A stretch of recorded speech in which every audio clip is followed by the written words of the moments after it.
Good morning to everyone. Again, uh, examples of divergence and curl. This is our today divergence and curl दोनों के जो examples हैं वो आज मैं आपको last class was based on जो आज टॉपिक है वो है divergence curl definition we have completed already हमने पहले से कंप्लीट कर लिए हैं आज हम क्या करेंगे इनके एग्जाम्पल करेंगे तो एग्जाम्पल में पहला एग्जाम्पल आपका I am using question number 1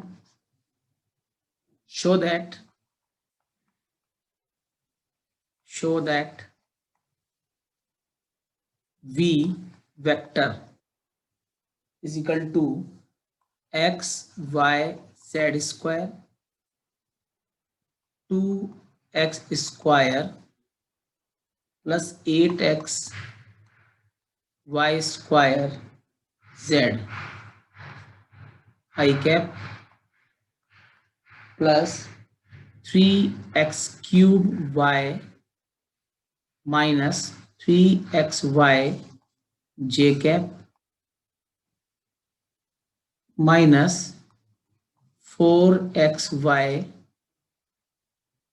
4y square, just a minute, 4y square z square plus 2x cube z k cap is solenoidal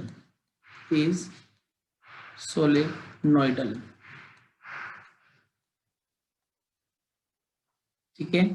सोलिनोइडल का मीन क्या है? सोलिनोइडल मीन डाइवर्जेंस v अगर जीरो हो जाए, divergence of v, divergence v का मतलब है del dot v vector. अब v वेक्टर कहाँ पर है? v यहाँ दिखाई दे रहा है। अगर ये जीरो बन जाता है तो ये डाइवर्जेंस है, ठीक है। और अगर ये जीरो नहीं बनता है तो ये सोलिनोइडल जब होगा जब ये जीरो होगा, और अगर ये जीरो नहीं बनता है सोलिनोइडल नहीं होगा। तो इस क्वेश्चन को हम ले रहे हैं यहाँ पर। I am checking this x y z square 2x square plus 8xy square z i cap 3x square cube y minus 3xy j 4y square z square 2x cube z के solenoidal. ठीक है। Question में इसको करने का तरीका देखिए, बहुत इजी क्वेश्चन है, बस आपकी प्रैक्टिस जो है पार्शियल डिफरेंशियल पर होनी चाहिए। फर्स्ट ऑफ ऑल ये जो टर्म है आपको क्वेश्चन में दिख रही है, इस टर्म को आप क्या करेंगे, पहले अंदर इससे फिर इससे और फिर इससे आपको डिफरेंशियल करना है, ठीक है ना। तो इनसे डिफरेंशियल करेंगे तो we have v vector is equal to, मैं डायरेक्टली इसको मल्टीप्लाई कर रहा हूं अंदर, हम मल्टीप्लाई करते हैं तो क्या बनता है 2x cube y z square plus 8 square y cube z cube, this is the part of I cap, ये आपके आई कैप का पार्ट है। सेकंड जे की हम बात करते हैं तो जे के अंदर आप इसको मल्टीप्लाई करें, इसको मल्टीप्लाई कर रहे हैं, इस वाले पोर्शन को पहले इससे मल्टीप्लाई करेंगे, इस वाले पोर्शन को फिर इससे मल्टीप्लाई करना है। तो हमारे पास जो वैल्यू होगी 3x to power 4 y square z square, ठीक है, minus 3x square y square और जेड स्क्वायर, ये 4j cap minus 4k cap, k cap की हम बात कर रहे हैं। अगेन ये वाला पोर्शन जो है इसको पहले यहाँ पर मल्टीप्लाई करेंगे, फिर माइनस बाहर ऑलरेडी चल रहा है तो इसकी वर्किंग मैं नहीं कर रहा हूँ, ठीक है। तो आप डायरेक्टली इसको लिख सकते हैं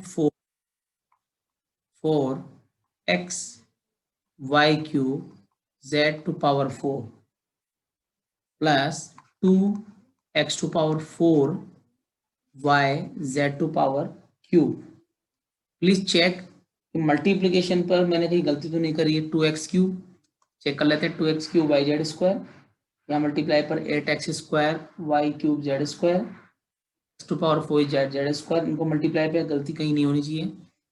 और यहाँ पर हो जाएगा आपका 3x² Y² Z², 4x Y³ Z को, और line finally 2x⁴ YZ³। Okay done. अब आपको निकालना है डाइवर्जेंस। तो divergence of V।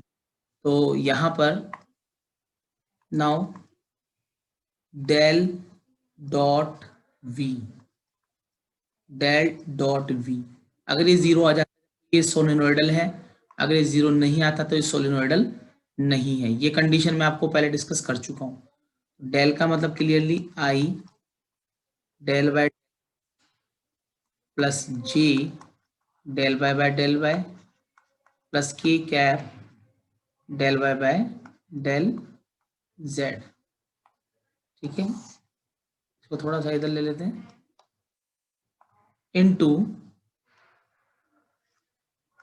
Into dot, dot क्या है V वेक्टर, ये V वेक्टर कहाँ से आएगा, ये V वेक्टर ये वाला है। एज इट इज इसको उठा लें आप, एज इट इज इसको हम ले लेते हैं यहाँ पर। ठीक है, इसको थोड़ा पास कर लेते हैं। इसका हमें डॉट प्रोडक्ट करना है। ठीक है, इसका हमें क्या करना है, डॉट प्रोडक्ट करना है। लेकिन अब डॉट प्रोडक्ट के लिए यहाँ पर एक कंडीशन ध्यान रखनी है। हम जानते हैं dot I J dot J J dot J and के डॉट के, ये क्या होता है 1 के इक्वल होता है। बाकी जो अदर है I dot J J dot के डॉट, जो डिस्टिंक्ट हैं अलग अलग हैं, उनके साथ 0 होता है। तो यहाँ पर आप क्या करेंगे, आप इसको फर्स्ट के साथ, इसको सेकंड के साथ, इसको थर्ड के साथ, क्योंकि के डॉट की क्या होता है 1 होता है, तो जे 1 होता है, आई डॉट आई 1 होता है। तो यहाँ पर आप क्या करेंगे, पहले डेल बाय डेल एक्स जो है, जो आपका डेल बाय डेल एक्स है इसकी बात कर रहा हूँ, उसको मल्टीप्लाई आप किससे करेंगे, इस वाले पोर्शन से, ये जो आपको दिखाई दे रहा है फर्स्ट वाले पोर्शन में। Second del by del y की हम बात करते हैं, वाई के लिए करते हैं, वाई के लिए सेकंड पोर्शन आ जाएगा आपका, यानी कि मैं इसकी बात कर रहा हूँ, I am talking about second part, कि कोफिशिएंट है इसका जे का। इसी तरह से अगर मुझे डेल बाय, अगर मुझे यहाँ पर जस्ट मिनट थोड़ा इसको और ले लेते हैं आगे। इसी तरह से अगर मुझे जेड के लिए इसको सोल्व करना है, डेल बाय डेल जेड, तो थर्ड वाला पोर्शन हम इसको लेंगे काम में।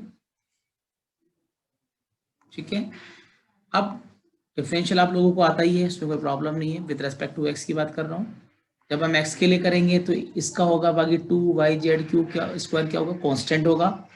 यहाँ पर सिर्फ इसका करेंगे, यहाँ पर y के लिए इसका करेंगे, क्योंकि y के रेस्पेक्ट में यहाँ हो जाएगा। z के लिए हम इसको करेंगे, बाकी सबको कांस्टेंट मान लेंगे।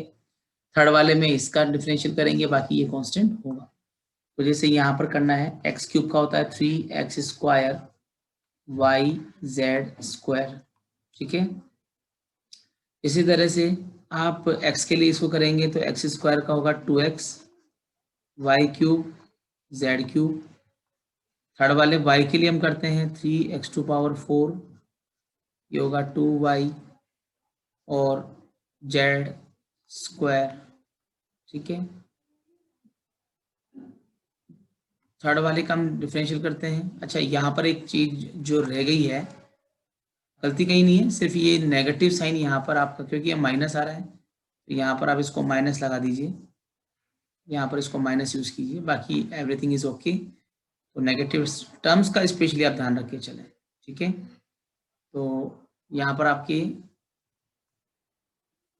जब आप इसका डिफरेंशियल करेंगे y के रेस्पेक्ट में तो 2y हो जाएगा, इसका करेंगे तो 3x² y² का होगा 2y और z² एज इट इज रह जाएगा। ठीक है, और फिर इसके बाद में यहाँ पर क्या है, नेगेटिव आ रहा है, इस जगह पर नेगेटिव है तो ये नेगेटिव हो जाएगा, ये पॉजिटिव हो जाएगा, तो यहाँ पर भी आप इसको माइनस लिखें।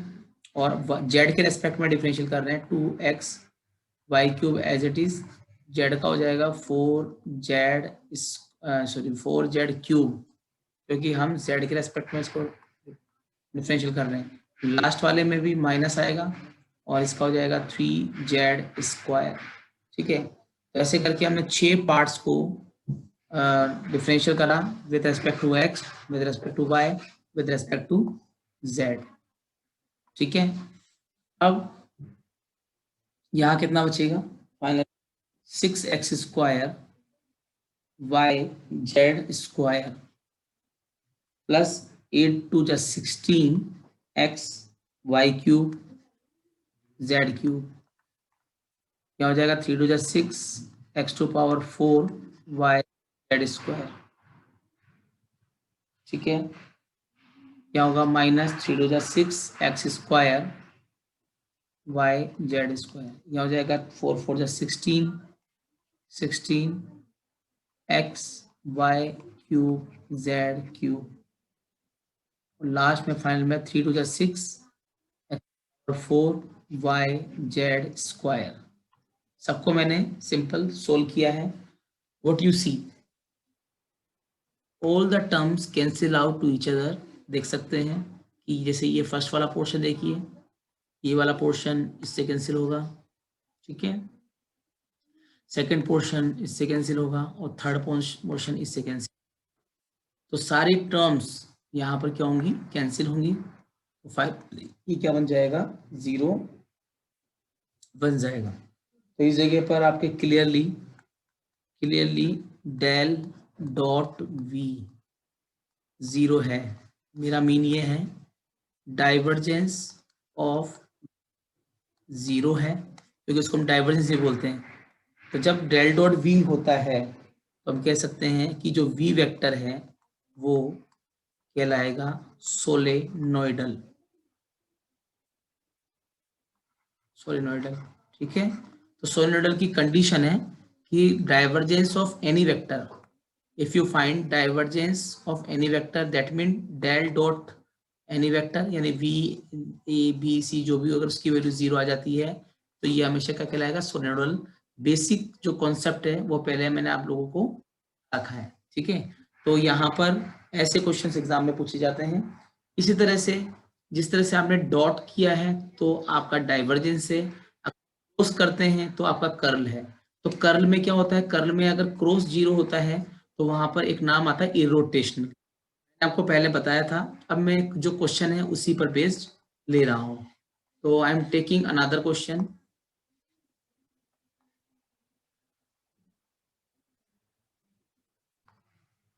Question number 2, a fluid motion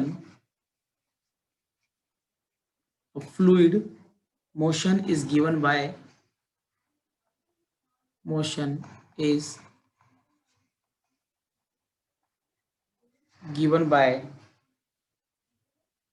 q vector is equal to y plus z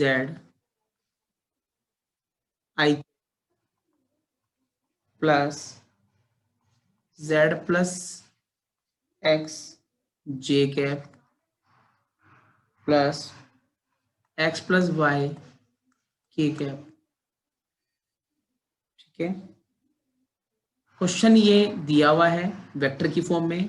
first question है, इज दिस मोशन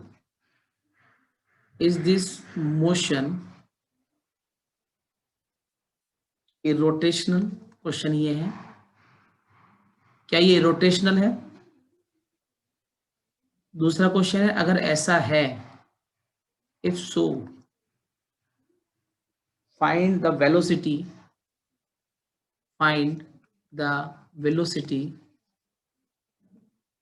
पोटेंशियल। ये आपका क्वेश्चन है। पहली बात तो यहाँ पर फ्लूइड की बात हो रही है। फ्लूइड मतलब पानी, लिक्विड। उस फ्लूइड के अंदर, पानी के अंदर फ्लूइड मैथमेटिक्स होती है आपकी फ्लूइड मतलब जो जिसमें वाटर पे फोर्स लगते हैं, पानी के अंदर जो पार्टिकल्स होते हैं, कण होते हैं, उनके ऊपर जो फोर्सेस लगते हैं, उसके अंदर जो पार्टिकल घूमते हैं, ऑब्जेक्ट घूमते हैं, तो वो मोशंस की, फ्लूइड मोशंस की बात करिए तो वहां पर एक वेक्टर है क्यू, ठीक है ना, यहाँ पर उसको इससे दिया गया है। अब क्वेश्चन ये है कि पहले पूछ रहा है कि ये इरोटेशनल है क्या, अगर इरोटेशनल है तो प्रूव करना है, तो हमें find the velocity potential. Actually velocity इसलिए बोला है क्योंकि यहाँ पर हम मोशंस की बात कर रहे हैं, मूविंग की बात कर रहे हैं, घूमने की बात कर रहे हैं, तो इसलिए वेलोसिटी दिया गया है।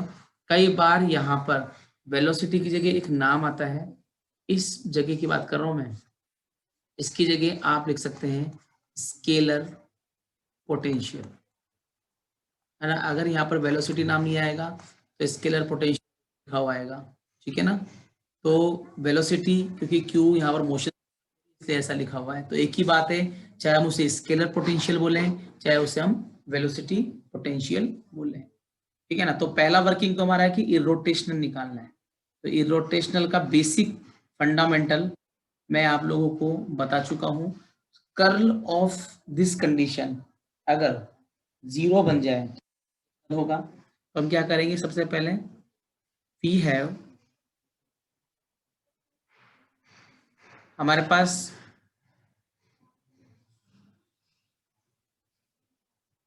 वेक्टर दिया हुआ है q, और हम निकालेंगे पहले del, so delta cross q, या हम इसको कह सकते हैं कर्ल ऑफ q, एक ही बात है, या तो कर्ल ऑफ q बोले या डेल क्रॉस, ये कर्ल की बात कर रहा है। अगर ये 0 बन जाएगा ना तो 100% ये इरोटेट होगा, अगर ये 0 नहीं बनता तो ये रोटेशनल नहीं है। उसके लिए हम क्या करेंगे, डिटरमिनेंट यूज करेंगे, सारणिक यूज करेंगे, तो बिल्कुल क्लियरली आप इस चीज को समझ सकते हैं, इतनी प्रॉब्लम इसमें नहीं है। फर्स्ट ऑफ ऑल हम लेंगे यहाँ पर आई जे एंड के। डेल्टा का मतलब क्या है, इस डेल्टा का मतलब यहाँ पर delta by del x, del by del y और डेल बाय डेल जेड पढ़ा हुआ है हमने। यहाँ लिखेंगे del by del x, del y by del y, del y by del z, और Q का मीन है I का कोफिशिएंट, J का कोफिशिएंट और K का कोफिशिएंट आप लिखेंगे यहाँ, y plus j, z plus x और x प्लस वाई। अब आप इसको क्या करें, सिंपली सोल्व करें, पहले I के लिए सोल्व करेंगे। I के लिए जब हम सोल्व करते हैं तो इन दोनों को क्रॉस करते हैं, क्रॉस करने के बाद ये दोनों क्या हो जाते हैं, मल्टीप्लाई, पहले इसे करते हैं और फिर इसे करते हैं, तो यही तरीका लगता है। तो पहले I के लिए आप इसको सोल्व करते हैं, तो डेल बाय डेल एक्स नहीं लेंगे, डेल बाय डेल वाई लेंगे, sorry, del y by del y x plus y minus del y by z plus x. ये सब आपको आता है डिटरमिनेंट, यानी आप लोगों को सोल्व करनी आती है, ठीक है। अब जे की बात करते हैं, जे के लिए आप जे को क्रॉस कर देंगे ऐसे करके, फिर आप पहले इसको मल्टीप्लाई करेंगे, फिर माइनस करके इसको मल्टीप्लाई करेंगे, यही तरीका लगाना है। तो जे के लिए आप हो जाएगा क्रॉस करने के बाद में del by del x, x plus y minus j, j j तो यहाँ यूज कर ही रहे हैं, जे नहीं लेंगे यहाँ पर, यहाँ लेंगे del y by del z, del y by z y plus z. इसी तरह से प्लस के कैप की हम बात करते हैं, के लिए बिल्कुल क्लियरली आपको समझ में आ जाएगा। हम इस पोर्शन को कट करेंगे, हमारे पास जो भी टर्म आएगी उसको हम यहाँ पर लिखेंगे, ठीक है। तो del by del x of z plus x minus del by of y plus z, ये आपने क्या कर दिया, डिटरमिनेंट खोल दिया, सारणी खोल दिया। हम इसका क्रॉस कर रहे हैं यानी कर्ल निकाल रहे हैं। अब डिफरेंशियल अगर मुझे y के लिए करना हो तो y के लिए क्लियरली ये तो हो जाएगा 0 क्योंकि प्लस में आ रहा है, और ये हो जाएगा 1। z के लिए करोगे तो ये होगा 1, ये हो जाएगा 0, तो हमारे पास यहाँ बचेगा 1 माइनस 1। इसी तरह से सेकंड वाले की हम बात करते हैं। x के लिए ये 1 ये 0, तो यहाँ 1 बचेगा। z के लिए यहाँ 1 यहाँ 0, तो 1 माइनस 1। लास्ट वाले में भी सेम यही होगा कि 1 माइनस 1 यहाँ करता हूँ, ये देखिए जो x के लिए 1 हो जाएगा, बाकी ये 0 हो जाएगा, और y के लिए करेंगे तो ये 1 हो जाएगा, ये 0 हो जाएगा। तो k यहाँ पर होगा 1 माइनस 1। कुल मिला के ये कंप्लीटली क्या बनेगा, 0 बन जाएगा। जब कंप्लीटली 0 बन जाएगा तो इसका मतलब ये इरोटेशनल है। क्यों यहाँ पर क्या होगा, इरोटेशनल। तो आप लिखेंगे since q del cross q, sorry del cross q is equal to 0, यानी 0 है तो हम लिखेंगे therefore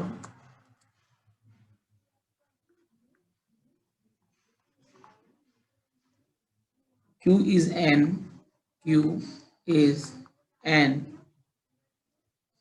irrotational vector।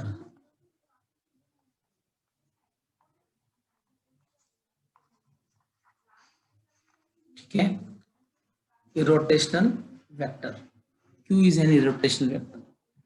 अब irrotational हो गया तो ये तो आपका फर्स्ट आंसर हो गया। तो irrotational निकालने का तरीका यही है, जैसे सोलेनोइडल में क्या होता था कि डाइवर्जेंस ऑफ एनी वेक्टर जो होता था वो 0 होता था। यहाँ पर curl of any vector, cross का मतलब कर्ल होता है, ठीक है ना, क्रॉस का मतलब कर्ल होता है। अगर ये 0 बन जाएगा तो इरोटेशन हो जाएगा। इरोटेशनल होने के बाद में आपको निकालना है वेलोसिटी पोटेंशियल। हाँ, तो आपको निकालना है वेलोसिटी पोटेंशियल। अब वेलोसिटी पोटेंशियल निकालने के लिए आप क्या करेंगे, आप जो वेक्टर है कौन सा वाला, Q vector,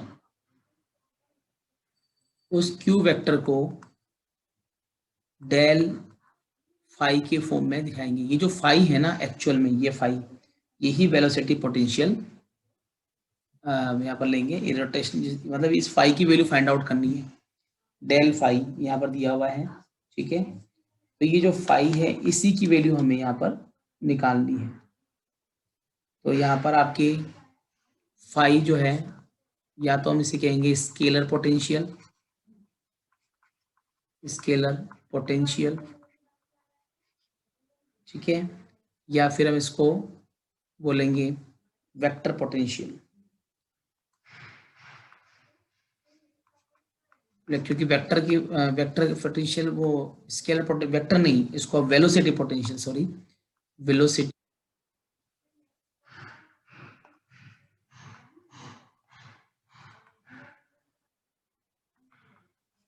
potential,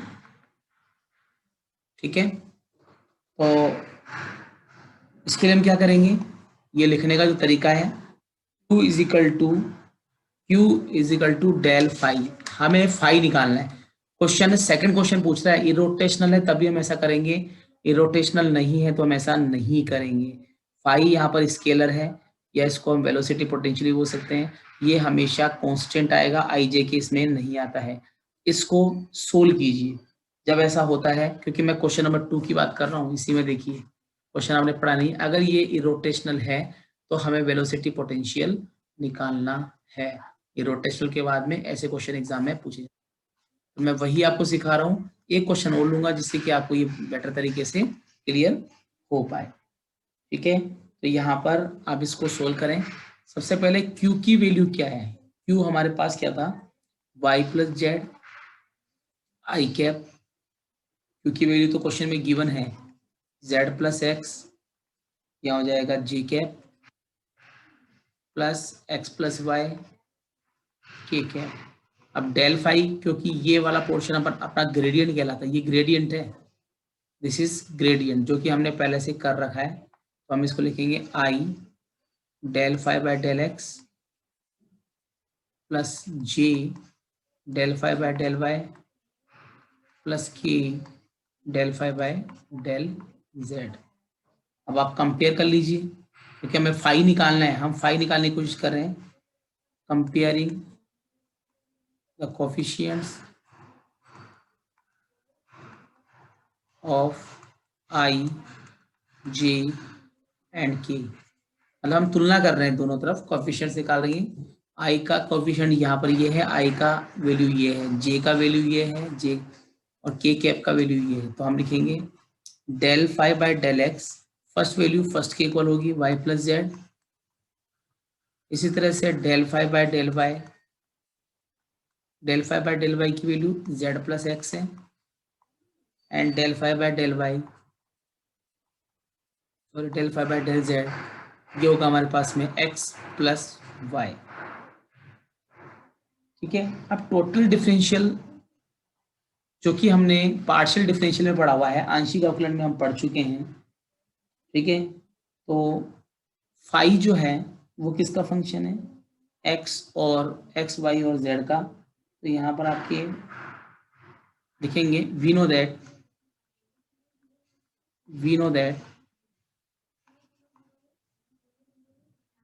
just a minute,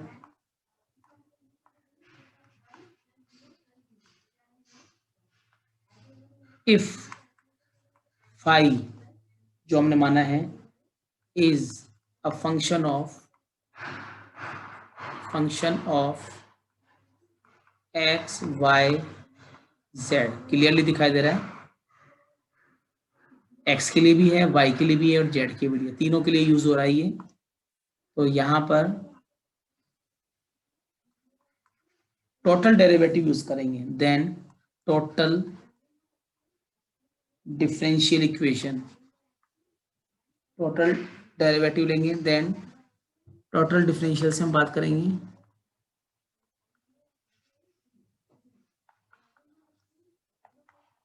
क्या करोगे आप यहाँ पर फाई निकालना है तो डी फाई को लिख सकते हैं del phi by del x into d x, del phi by del y into d y, del phi by del z into d z. ये फॉर्मूला पार्शियल डिफरेंशियल में हम कर चुके हैं।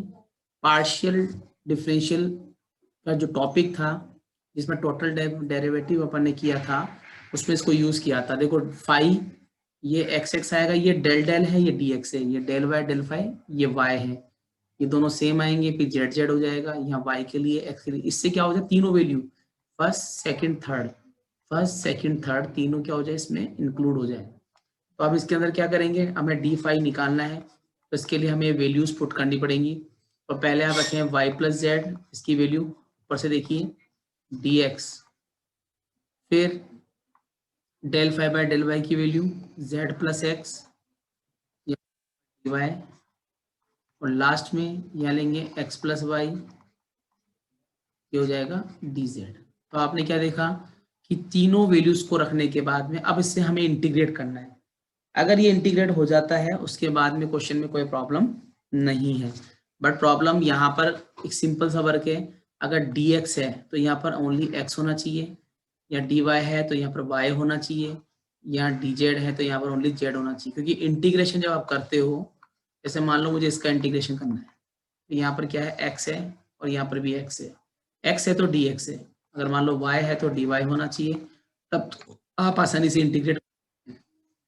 बट यहाँ पर dx है तो इसका इंटीग्रेट कैसे करें, यहाँ पर आपको प्रॉब्लम आएगी। तो अब क्या किया जाए, इसका इंटीग्रेट करने का तरीका बता रहा हूँ। पहले आप मल्टीप्लाई कर लीजिए इनको, y dx z dx, ठीक है ना। मैं क्या कर रहा हूँ, इनको सिंपली इसको इन दोनों से मल्टीप्लाई करूंगा, dy को इन दोनों से मल्टीप्लाई, dz को इन दोनों से मल्टीप्लाई हम करेंगे। यहाँ पर भी z dy, यहाँ हो जाएगा x dy, यहाँ हो जाएगा x dz, यहाँ हो जाएगा y dz। मैंने इन सबको क्या कर दिया, आपस में मल्टीप्लाई कर दिया है, क्योंकि यहाँ के बाद जो इंटीग्रेशन आप करेंगे वो आपके लिए प्रॉब्लम है। अब मान लो मल्टीप्लाई तो कर लिया, लेकिन जैसे मुझे अब इसका इंटीग्रेशन करना है, नहीं कर सकता क्योंकि यहाँ dx है तो यहाँ y है। मेरा मीन ये है कि अगर यहाँ dx है तो यहाँ x होना चाहिए, dy है तो y होना चाहिए, dz है तो z होना चाहिए, ऐसा नहीं हो रहा है। तो अब हम क्या करेंगे, अगले क्वेश्चन में भी ये प्रॉब्लम है, देखो z है तो dz होना चाहिए, नहीं है ऐसा, z है तो dz होना चाहिए, y है, x है तो dy, मतलब ये सब अपने आप में ऐसे हैं कि इनमें से किसी का भी इंटीग्रेशन करना पॉसिबल नहीं हो पा रहा है। तो इसमें लगेगी ट्रिक। ट्रिक ऐसा है कि अगर x, या देखिए यहाँ पर एक तो y आ रहा है या x आ रहा है, तो आपको क्या करना है, अब ऐसी कंडीशन ढूंढनी है जिसमें x और y आ रहा हो, x और y यहाँ आ रहा है, लास्ट दो की बात कर रहा हूँ, देखो यहाँ y dx है या x dy, यानी यहाँ y है तो y का डिफरेंशियल यहाँ पर है, और अगर ये x है तो x का डिफरेंशियल यहाँ है। तो आपको xy सर्च करना है, तो पहले तो इन दोनों को लिख लीजिए, x dy y dx, ठीक है। अब सेकंड वाला, अब जैसे यहाँ z dx है, z dx तो x dz ये रहा, मतलब z है, सिंपल है, z है तो यहाँ dz है, x है तो यहाँ dx है। अब की बार क्या करेंगे, इन दोनों को एक साथ लिखेंगे, तो x dz और z dx। रिमेनिंग दो टर्म्स हमारी बची हुई हैं, रिमेनिंग दो टर्म्स, एक तो ये बच रहा है और एक बच रहा है आपका ये वाला पोर्शन, क्योंकि इसमें अगर देखें तो z है तो यहाँ dz है, y है तो यहाँ dy है, z और y का क्या है, ये कॉम्बिनेशन है। अब की बार यहाँ पर आप क्या करेंगे, y dz और z dy, इस तरह से इनको हम लिख सकते हैं, ठीक है ना। तो ये एक कॉम्बिनेशन आप लोगों को बनाना है, ये एक कॉम्बिनेशन ऐसे बना लेना। कॉम्बिनेशन बनाने के बाद में मैं आपको क्लियर बता दूं कि ये है इंटीग्रेशन, ये है डिफरेंशियल, ये एक दूसरे के क्या होते हैं, अपोजिट, मतलब जैसे यहाँ ये डेरिवेटिव है, अगर ये डेरिवेटिव है तो ये एंटी डेरिवेटिव है, तो ये एक दूसरे को क्या करते हैं, कैंसिल कर देते हैं। जैसे मान लीजिए मैंने लिखा d है ना, और यहाँ लिखा x, मैंने इसका इंटीग्रेशन किया तो d से क्या हो जाएगा, ये दोनों कट जाएंगे, तो हमारे पास सिर्फ x बचेगा। सिंपल बात कर रहा हूँ मैं, तो यहाँ पर d और ये दोनों कटने के बाद सिंपल x बचता है, ये हमें ध्यान रखना है, क्योंकि d और integration, d derivative, integration anti derivative, दोनों एक दूसरे को काट देते। दूसरी बात, जैसे मान लो आपने इंटीग्रेशन में आप करते थे, जैसे मैंने लिखा x, अब आप इसको डिफरेंशियल करते थे, t का dt बोलते थे, x का आप dx बोलते थे, है ना। तो इस तरह की कंडीशन अपन यहाँ पर लगाएंगे, ये भी आपके लिए इम्पोर्टेंट, ठीक है, ये भी आप लोगों के लिए इम्पोर्टेंट है। तो जो कंडीशन मैंने बताया वो आपको समझ में आ गई होगी। तो अब क्या है कि यहाँ पर x और y को मैंने, x और y का कॉम्बिनेशन, x और z का कॉम्बिनेशन और y और z का कॉम्बिनेशन मैंने यहाँ पर बना लिया है। इसको हम कुछ इस तरह से लिख सकते हैं, d, this is the combination of x into y, ठीक है, d यहाँ पर x और z आएगा क्योंकि x और z यहाँ पर दिया हुआ है, d यहाँ पर हो गया आपका y z। अच्छा मैं थोड़ा इसको क्लियर कर देता हूँ, dxy का मीन क्या है, dxy का मीन है, पहले x को छोड़ते हैं, y का होगा dy, y को छोड़ते हैं, x का हो जाएगा dx। ये लिखने का तरीका है, मतलब इन दोनों को आपस में इस तरह से लिखा जा सकता है, देख सकते हैं आप। इसी तरह से अगर मैं बात करूं dxz की, तो xz का मीन ये है कि x को हम छोड़ते हैं तो z का dz होगा, z को छोड़ते हैं x का dx होगा। तो ये कंडीशन भी एक दूसरे में कन्वर्टेबल है। तो आप यही तो देख रहे हैं कि ये दोनों को एक दूसरे में चेंज किया जा सकता है। ऑन इंटीग्रेशन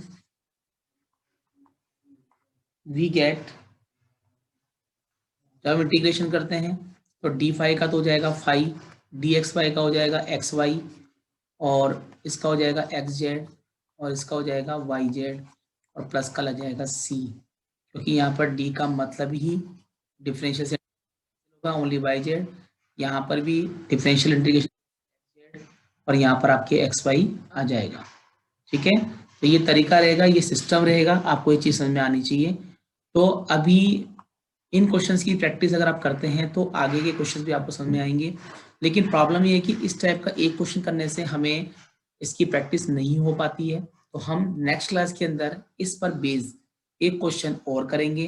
उसके अलावा कर्ल, डाइवर्जेंस और आपका कर्ल, डाइवर्जेंस और ग्रेडियंट पर एक दो क्वेश्चंस और डिस्कस करेंगे, which will be the last lecture. Thank you.